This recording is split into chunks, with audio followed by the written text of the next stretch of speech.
할렐루야. 식사들 맛있게들 하셨나요? 네, 우리가 오늘 또 이렇게 오후 예배 시간을 통해서 또 하나님 찬양하고 예배하며 우리의 삶이 더욱더 주님께 드려지기를 소망합니다.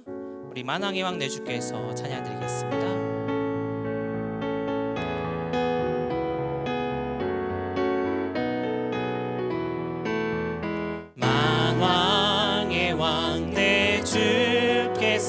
왜 고초당했나? 이 벌레 같은 날 위해 그 보혈을 였네.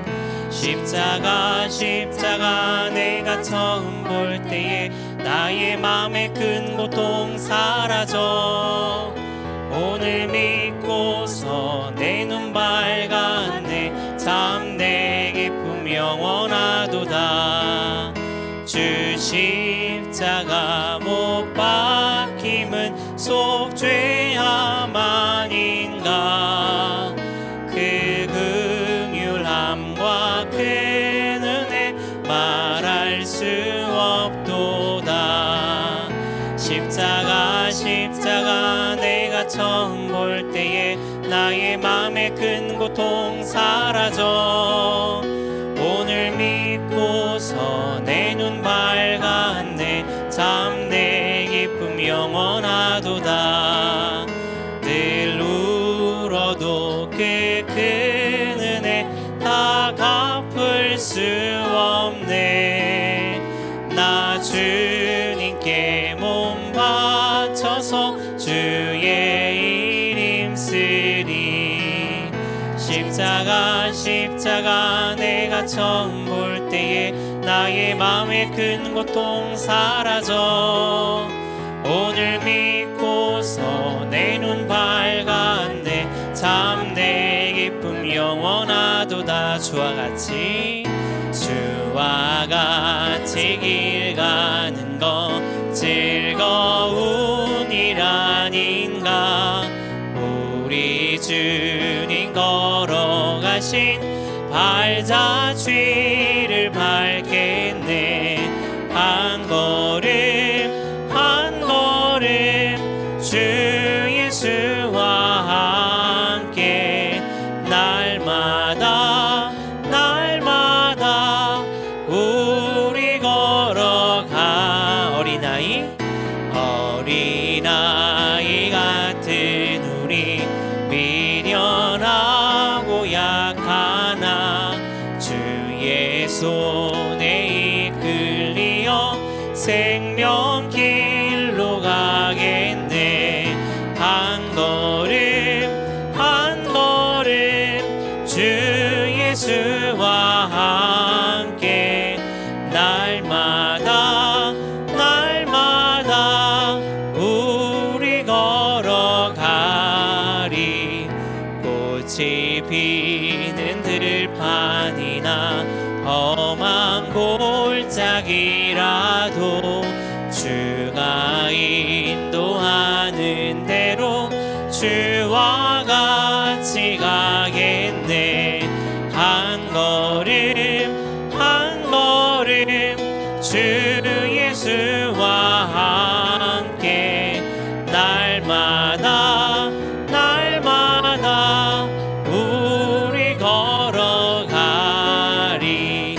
옛 선지자의 녹같이 우리들도 천국에 들려 올라갈 때까지 주와 같이 걷겠네. 한 걸음 한 걸음 주 예수와 함께 날마다 우리 걸어가리. 아멘. 언제나 우리의 삶이 한 걸음 한 걸음 주님께서 원하시는, 주님께서 기뻐하시는 간 삶의 예배가 되어지길 간절히 소망합니다. 이 세상을 살아가는 동안에 나의 힘을 의지할 수 없으니 기도하고 낙심하지 말 것은 주께서 참 소망이 되심이라. 하나님의 꿈이 나의 비전이 되고 예수님의 성품이 나의 인격이 되고 성령님의 권능이 나의 능력이 되길 원하고 바라고 기도합니다. 주의 길을 걸어가는 동안에 세상에 거들지할 수 없으니 감사하고 낙심하지 말 것은 주께서 참 기쁨이 되심이라. 하나님의 꿈이 나의 비전이 되고 예수님의 성품이 나의 인격이 되고 성령님의 권능이 나의 능력이 되길 원하고 바라고 기도합니다. 하나님의 꿈이 나의 비전이 되고 예수님의 성품이 나의 인격이 되고 성령님의 권능이 나의 능력이 되길 원하고 바라고 기도합니다. 아멘. 다 같이 기도합니다. 아버지 하나님께서 또 이 시간 우리를 불러주시고 또한 인도하여 주셔서 우리가 이 시간 통하여서 하나님의 귀한 은혜 받기를 소망합니다. 말씀 통하여서 깨닫게 하여 주시옵고 단순히 깨닫는 것으로 끝나는 것이 아니라 우리의 삶이 한 걸음 한 걸음 주님 닮아가며 변화되어 줄 수 있도록 이끌어 주시고 인도하여 주시옵소서. 감사드리며 살아계신 예수님의 이름으로 기도합니다. 아멘.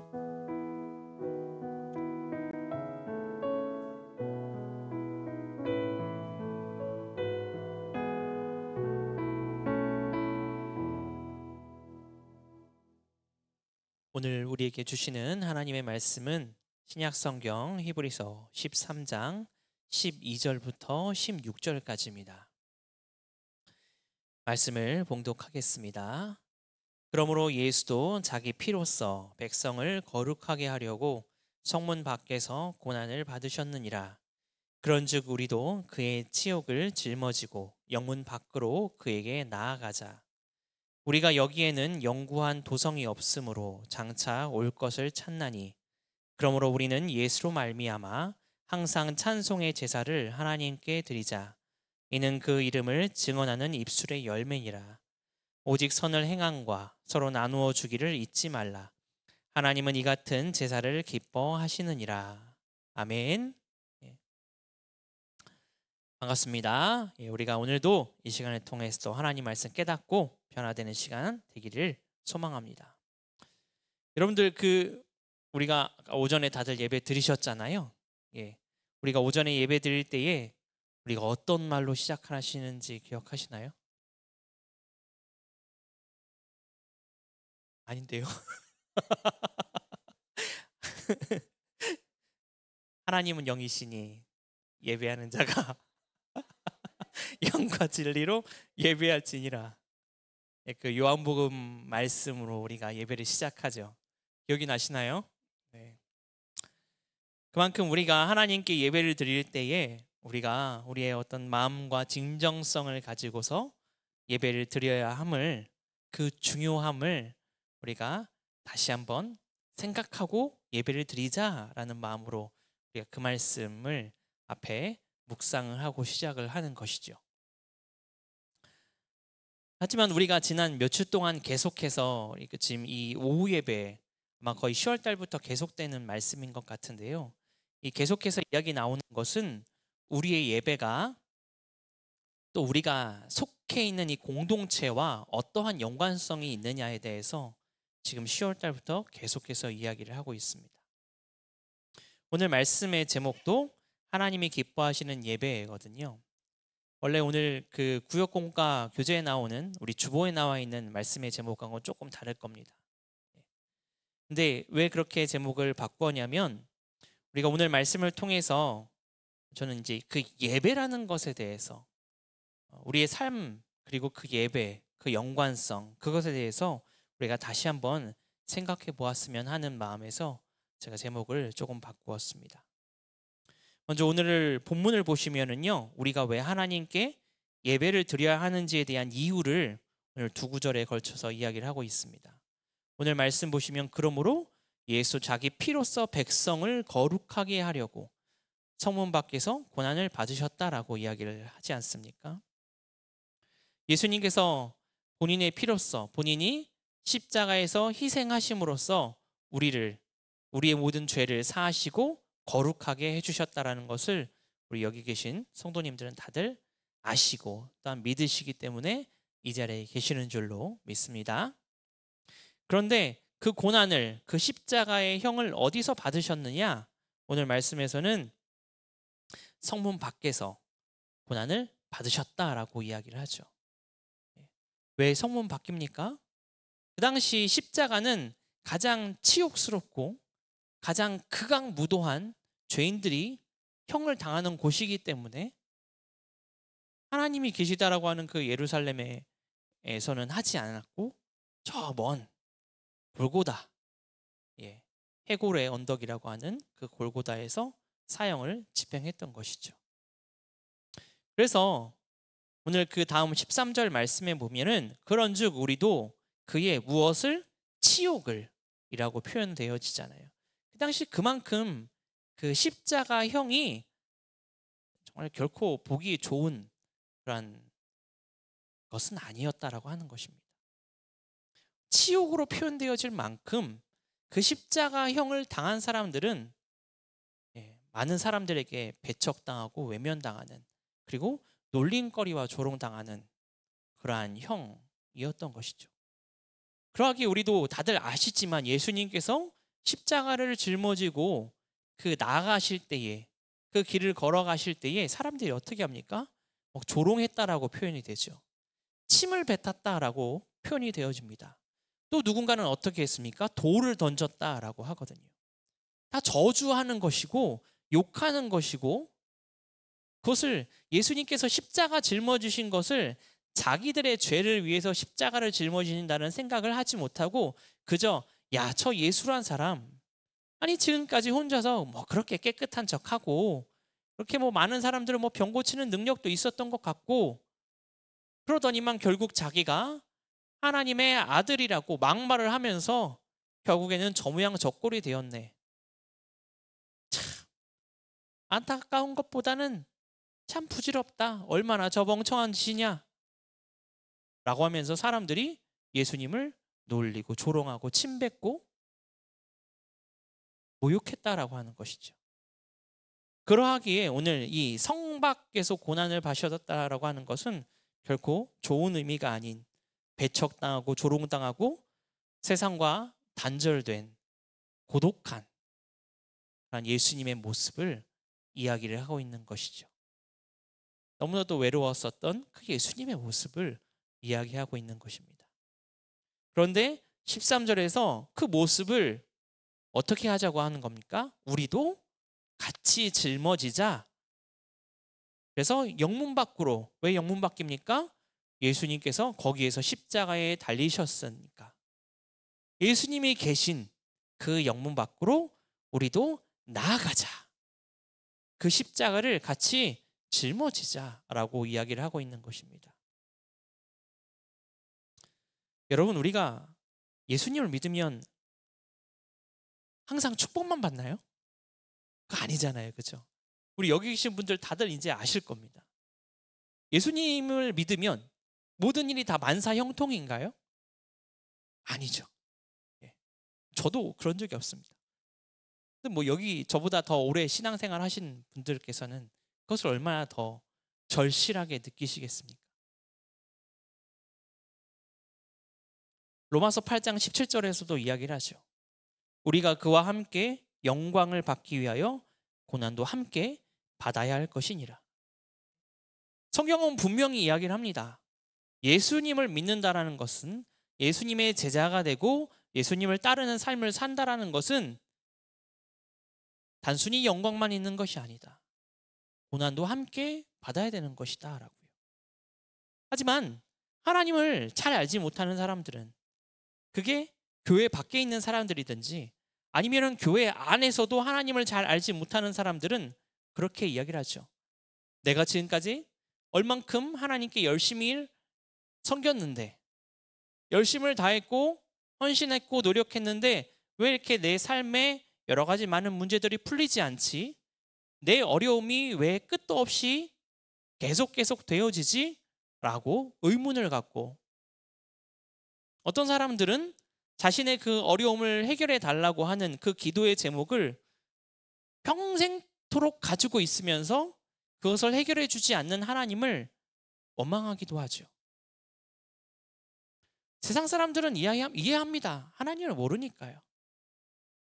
그래서 그들이 하는 그 조롱, 야, 신이 계시면, 니들이 믿는 하나님이 계시면 도대체 이 썩어 빠진 세상을 왜 이대로 내버려 두냐? 아니, 저 악인들이 저렇게 설치고 다니는데 도대체 니네들이 믿는 저 하나님이라는 존재는 뭐 하고 있는 거냐? 라는 그런, 하나님을 잘 모르기 때문에 하는 그런 말들.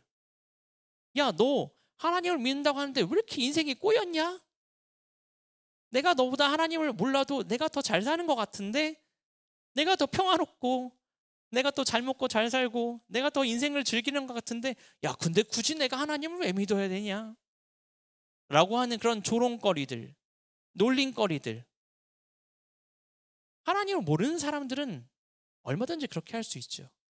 하지만 우리가 하나님을 믿는다고 하면서도 어떤 때는 우리도 가끔씩 그렇게 하나님을 모르는 세상 사람들처럼 우리의 삶에 닥쳐진 그 고난 앞에, 이 고난이 왜 당최 나에게 왜 오는 것인지 하나님께 따져 묻지는 않았나, 우리는 한 번쯤 생각해 봐야 될 문제라는 것이죠. 오늘 말씀에서는 분명히 이야기를 합니다. 예수님께서 고난당하신 그 십자가가 있는 그 성문 밖으로 나아가서 그 십자가를 우리도 같이 지자 라고요. 그래서 세상적으로 볼 때에는 그 십자가가 있는 그 언덕, 그 성문 밖이 외롭고 고단하고 지치고 힘들고 고통스러운 곳이나, 그러나 하나님을 진정으로 따르는 사람들에게 그 십자가는 영광의 언덕이고 영생의 언덕이고 기쁨의 언덕이 되는 줄로 믿습니다. 우리의 삶에 있어서 그런 어려움들, 우리는 이제 하나님 피하게 해주세요라는 기도보다는, 우리가 이 말씀을 통해서 우리는 이제 어느 정도 알잖아요. 그러니까 우리가 이제는 하나님, 피할 수 없다면 잘 견디고 잘 이겨낼 수 있도록, 버텨낼 수 있도록 힘 주시고 능력 주시고 함께 해주십시오라는 기도가 우리들 안에 있었으면 좋겠습니다. 하나님 이 문제 해결해 주세요, 이게 아니라 나를 변화시켜 주시고 나를 세워주시고 나를 든든하게 붙잡아 주십시오라는 기도가 여러분과 저의 삶에 있기를 간절히 축원합니다. 하나님은 분명 그렇게 생각하시는 것 같아요. 너희가 언제까지나 어린아이의 위치에만 있지 말아라. 성경에서 분명히 이야기를 하죠. 그리스도에게까지 자라라고. 제가 전에 한번 말씀드렸지만 우리 여기 계신 분들 다들 이제 자녀분들이 있으실 건데, 여기 자녀분들, 제가 제일 자녀가 어린 것 같은데 예, 저희 자녀가 지금 뭐 중학생, 초등학생이지만 걔들이 영원히 그냥 그 어린 아이의 모습으로 남아있기를 절대로 원하지 않습니다. 뭐 농담으로 제가 저희 아이들한테 저희 큰애가 이제 14살이고 둘째가 10살인데 큰애한테는 자 이제 6년 남았어. 6년 남아서 이제 앞에 숫자리가 22가 되면 너는 이제 나가는 거야. 막 그런 말 농담으로 하지만 예. 그렇죠. 우리 부모됨에 있어서 가장 큰 목표는 무엇입니까? 자녀가 건강하게 잘 성장해서 예, 사회에 나가서 제 역할하고 사회의 한 구성원으로서 맡은 바 일을 또 잘 감당하고 또 건강하게 주어진 삶을 잘 사는 것이잖아요. 하나님도 저는 마찬가지라고 생각을 합니다. 우리가 언제까지나 어린아이에 또 초보와 같은 신앙에 머물러 있어서 하나님이 이거 해주세요. 하나님 저거 해주세요. 아버지 왜 저를 도와주시지 않나요? 하나님 저를 지켜주세요. 이 뭐 달라 해줘 이런 기도만 하기를 하나님은 원하시지 않는다라는 것 우리가 분명히 알았으면 좋겠습니다. 그럼 그렇게 성장하기 위해서 뭐가 필요할까요? 넘어짐이 필요하죠. 가난아이가 두 발로 서서 일어서기 위해서는 약 1000번의 엉덩방아가 그 과정이 있어야 하듯 우리도 예수 그리스도에게까지 자랄 정도의 어떤 우리의 영성과 우리의 신앙이 되려면 우린 또 얼마나 많이 넘어지고 또 쓰러지고 또 다시 일어서는 그런 과정들이 필요하겠습니까? 그 과정이 십자가죠. 세상 사람들은 그래서 십자가를 예수님이 실패한 증거라 말하기도 합니다. 야, 그 십자가 뭐 역사적으로 이제 조금 안다라고 하는 사람들은 야, 로마 시대의 십자가는 가장 극악무도한 죄인들이 받는 형틀인데 니네가 믿는 예수가 십자가에서 죽었다는 얘기는 뭐 말도 못하게 큰 죄를 저지른 거 아니야? 근데 굳이 그런 예수를 왜 믿어? 라고 하는 사람들도 있습니다만 그것은 세상적으로 볼 때에 일시적인 실패인 것이죠. 왜냐하면 예수님은 그 십자가를 이겨내시고 부활하셨기 때문입니다. 부활하셨고 우리들에게 영원한 삶이 있다라는 것을 알려주셨고 또 하늘에 오르셔서 다시 이 땅에 심판하러 오신다라는 그 재림의 복음을 우리에게 알려주셨거든요. 그 십자가, 세상 사람들이 멸시하고 조롱하는 그 십자가를 통해서 예수님은 우리에게 하나님의 목적이신 우리의 구원을 이루셨기 때문에 그것은 결코 실패와 좌절과 놀림거리와 조롱거리가 될 필요가 없는 것이죠. 그래서 우리의 삶에 있어서 우리의 어떤 그 신앙의 여정에 있어서 일시적으로 우리의 삶에 어떤 십자가 같은 고통과 고난이 있을 수 있으나 그것은 결코 영원한 것이 아님을 우리는 생각해야 될 줄로 믿습니다. 어찌 보면 우리가 그 고통의 길을 지나서 좀 시간이 지나서 그 길을 되돌아봤을 때에 저는 그런 생각이 들기도 합니다. 어쩌면 나 혼자서 그 십자가의 길을 걸어왔다라고 생각이 들 수 있겠지만 그러나 우리가 그때를 지나서 다시 그 길을 돌아보면 저는 분명 그 십자가를 예수님께서 우리와 함께 짊어지고 우리가 쓰러져도 다시 일어설 수 있도록 그렇게 우리를 이끌어 주신 것이라고 생각을 합니다. 그래서 우리가 읽었었던 오늘 다음 구절 이제 14절은 십자가 이후의 영광에 대해서 이야기를 하고 있습니다. 14절 보시면 우리가 여기에는 영구한 도성이 없기 때문에 장차 올 것을 우리는 찾게 된다라고 이야기를 합니다.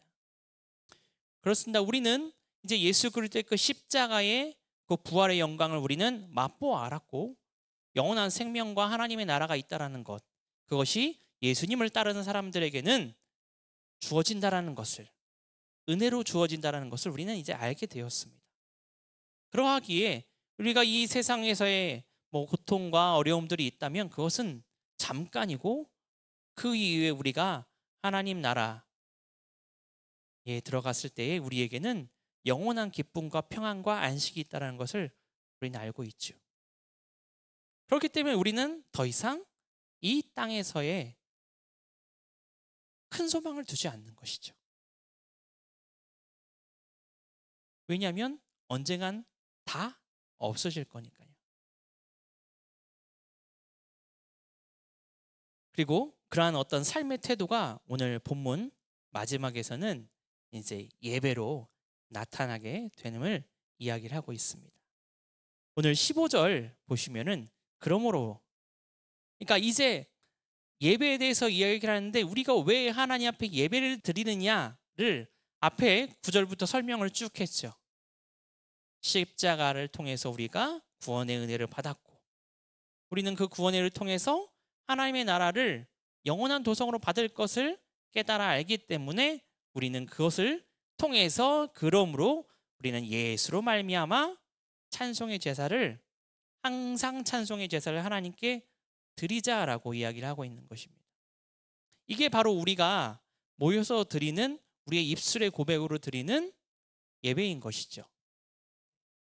근데 그것을 어떻게 드리랍니까?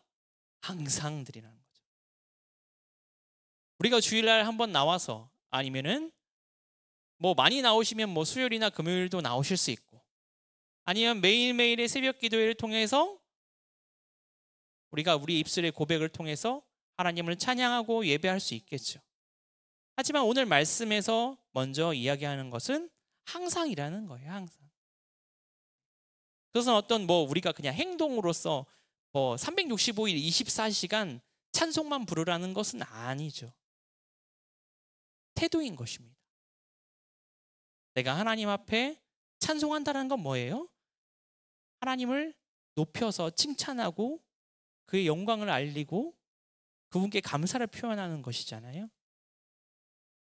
그것을 항상 우리의 마음 가운데에 우리가 하나님과의 그 1대1의 관계에서 그렇게 표현하며 살라고 하는 것이죠.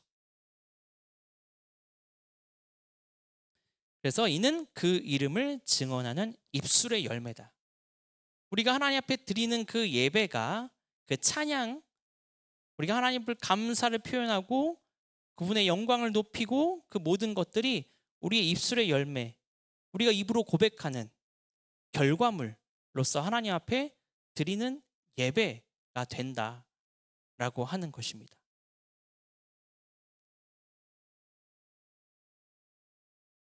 우리는 이 말씀까지만 보면 그냥 우리가 일반적으로 드리는 예배에 대해서 생각할 수 있습니다. 하지만 오늘 16절 마지막 말씀이 예배에 관해서 하나 더 이야기를 함으로써 우리가 그동안 예배를 개인적인 것에서 조금 더 벗어나야 함을 이야기를 하고 있습니다. 그것은 바로 우리가 속한 공동체, 사회에서 우리가 사랑을 베풀므로써 삶으로 드리는 예배라는 개념입니다. 조금 어렵습니다. 저도 생각을 많이 못했던 게 사실입니다. 확실히 이 개념은 우리에게 있어서 어색합니다. 낯설어요. 그만큼 우리는 예배를 아주 철저하게 개인적인 것으로만 여겨왔다라고 하는 반증인 것이죠. 왜냐하면 우리가 입술의 찬양을 드리는 그 예배, 나의 어떤 고백들, 감사로 표현하는 것들, 우리가 예물을 하나님께 드리는 것들, 그런 모든 것들은 누가 받으시는 겁니까? 하나님이 직접적으로 받으시는 거잖아요. 그런데 우리가 누군가에게 오늘 16절 말씀처럼 선을 행하고 서로 나누어 주는 것, 이게 예배라고 한다라면 그 수혜자가 하나님이 아니고 다른 사람이잖아요. 내 이웃이잖아요. 그러니까 이게 약간 좀 매치가 안 되는 겁니다. 아니 예배인데 왜 사람이 덕을 봐? 라고 할 수 있잖아요. 하지만 우리가 여러분 마태복음 25장을 좀 생각을 해봤으면 좋겠습니다. 거기에 어떤 이야기가 나오냐면 양과 염소의 비유가 나오죠. 거기에서 임금 대신 임금으로 비유되는 예수님께서 뭐라고 이야기를 하십니까? 지극히 작은 자 하나에게 베푼 것이 누구에게 베푼 것이라고 할까요? 나에게, 나 임금, 나 예수에게 베푼 것이다 라고 하거든요. 이렇게 놓고 보면 예수님은 항상 본인 자신을 소외되고 외면당하는 힘없는 자들과 동일시하셨고 또 늘 그렇게 함께 하셨음을 우리는 알고 있습니다. 당신 스스로도 이 땅에 태어나실 때에 어디 좋은 뭐 말이 왕족이지, 우리가 뭐 그냥 뭐 마태복음 처음에 보면 막 낳고 막 나오잖아요. 뭐 말이 좋아서 뭐 왕족이지 궁궐에서 태어나시지 않으셨잖아요. 어디 무슨 뭐 깨끗한 집도 아니었잖아요. 동물들이 가득하고 냄새가 났을 거고 어찌 보면 너무나도 비위생적이었음. 그 외양간에서 뭐 우리가 무슨 성화나 아니면 그런 것들 통해서 뭐 막 빛이 막 그 아기가 막 빛이 나고 뭐 동물들이 막 지켜보고 막 그냥 좋게 미화가 된 것이죠. 제가 어렸을 때 저희 할머니께서 이제 시골에 사셨을 때 가면 외양간이 사랑방 옆에 외양간이 있었거든요. 거기 뒤에 이제 재래식 화장실이 있었어요. 너무 밤엔 거기 가기가 너무 싫었거든요. 냄새는 물론이고 한 번씩 소가 그 기둥 한 번씩 들이받 사람 모르는 사람 온다고 한 번씩 기둥 들이받으면 또 얼마나 무섭든지. 또 외갓집에는 염소를 키웠거든요. 염소 3마리가 저희 외할머니 외할아버지 이외에 사람이 오면 맨날 그렇게 벽을 들이받는 거예요. 이거 무섭더라고요.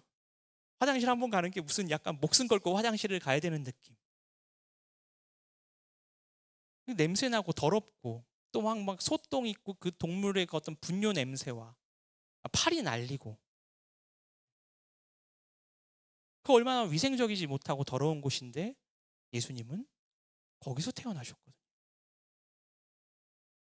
예수님이 그리고 또 뭐 어릴 때 무슨 대단한 막 대접받으면서 자라나신 게 아니잖아요. 우리나라도 전통적으로 그 산업공상이라고 해서 뭔가 어떤 기술이나 물건 파는 사람들 되게 천대시하지 않았습니까? 예수님 시대에도 마찬가지였거든요. 목수의 아들. 얼마나 좋은 대접을 받으셨겠어요. 예수님이 공생의 사역을 하실 때에는 뭐 어떠셨나요?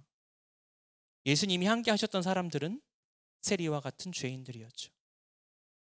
모든 사람들이 다 멀리하는 그런 죄인을 예수님은 제자로 받아들이기까지 합니다. 그리고 병으로 인해서 그 마을 안에서 살지 못하고 다 쫓겨나가서 살았던 문둥병자와 같은 사람들. 예수님은 그런 사람들을 찾아가셨거든요. 그리고 고쳐주셨죠. 그래서 사람들은, 그 당시 주류였던 사람들은 예수님을 그렇게 평가를 하죠. 세리와 죄인의 친구라고.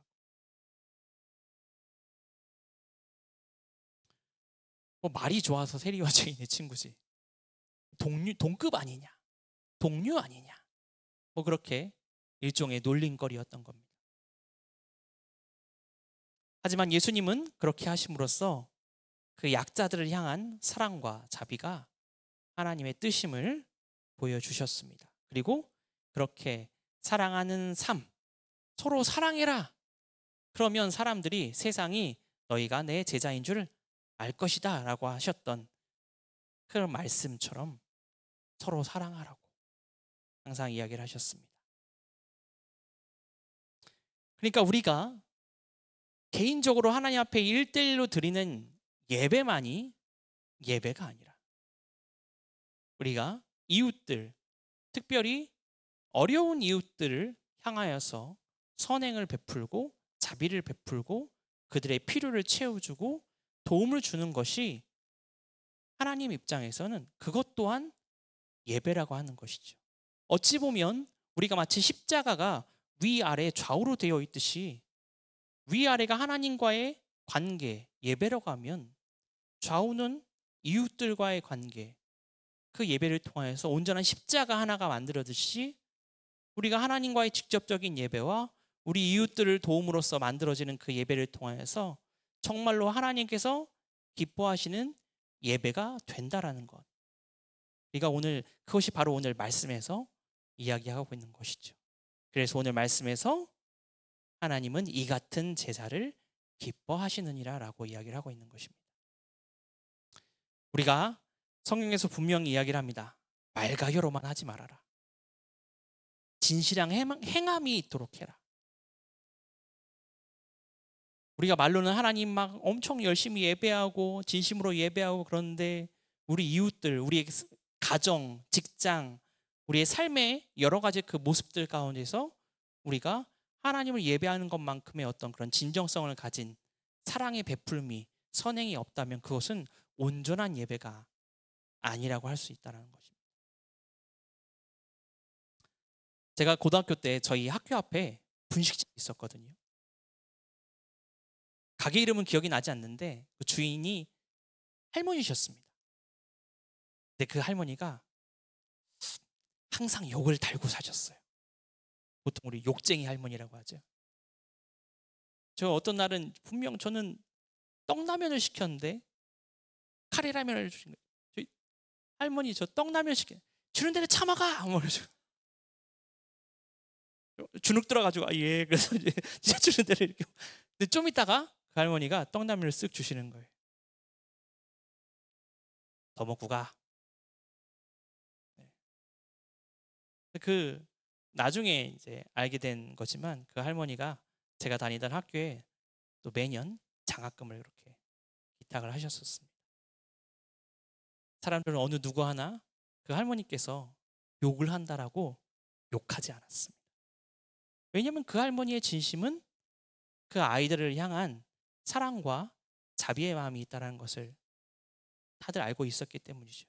무엇으로 알았을까요? 열매로 한 거죠. 라면 하나 더 주고 장학금도 주고. 그래서 그 말하는 그 욕이 결코 밉게 들리지 않았던 것입니다.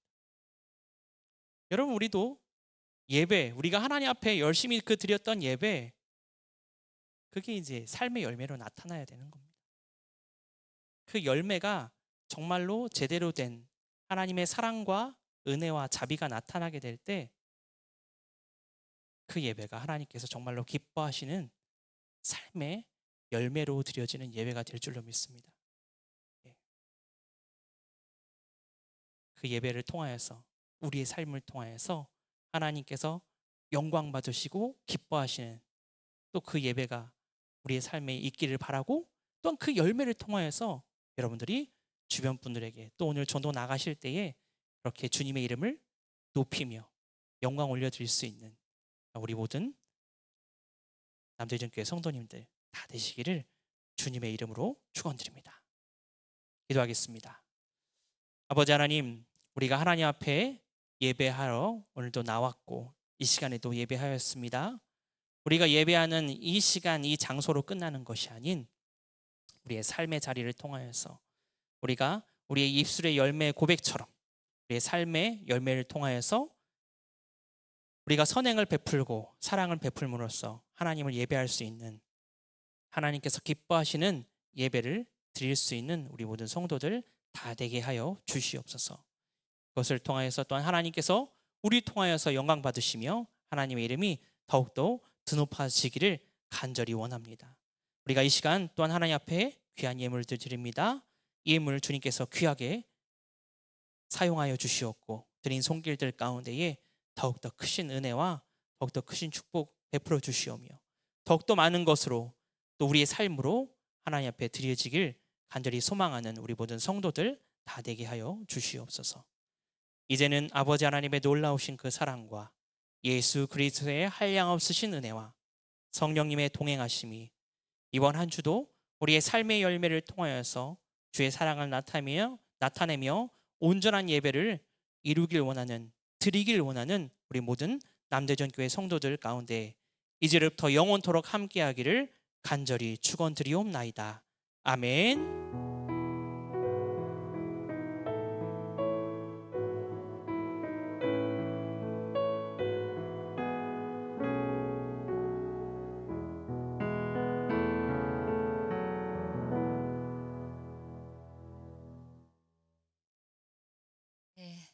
목사님 말씀 잘 들었습니다. 오늘 제가